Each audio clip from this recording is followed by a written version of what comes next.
Hello everybody, this is E.V. Ramna. Today we'll be covering section 102 to 104. That is procedure by which the mortgage can be brought to an end. In case the mortgagor wants to redeem the property, a notice has to be served on the mortgagee and the mortgagee is not found.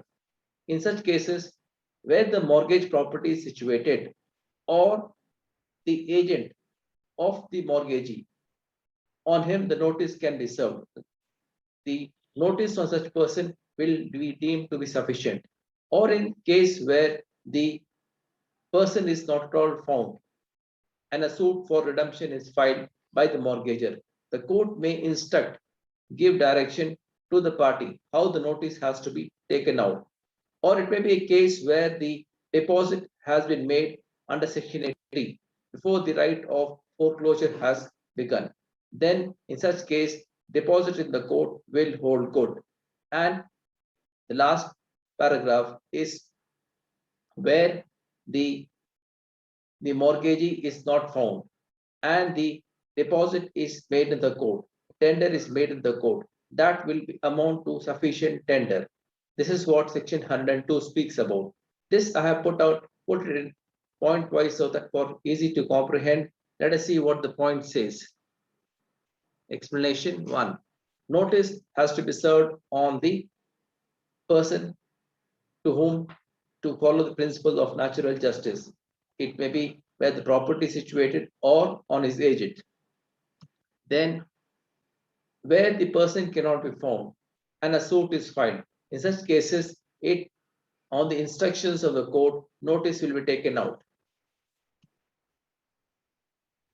And in case deposit is made under section 83, I have put the link below for sake of convenience how a deposit is made in the court under section 83 before the right of foreclosure begins. And in case the person is not found or cannot be found or nor his agent can be found, then the deposit in the court will amount to sufficient tender. This is how the proceeding under section 102 takes place.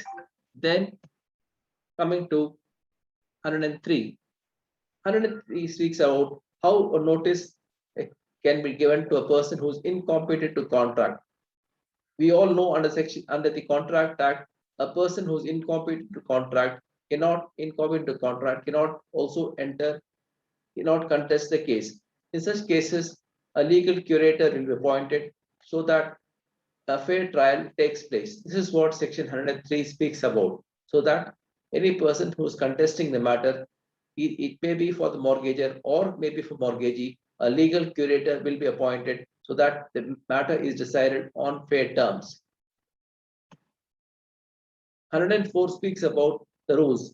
The High Court may frame rules so that the bars conferred in the Transfer Property Act is carried out smoothly and efficiently. That is what is told about power of superintendence of the civil courts. The High Court has got power of superintendence over the civil courts, so that the provisions are carried out smoothly and efficiently.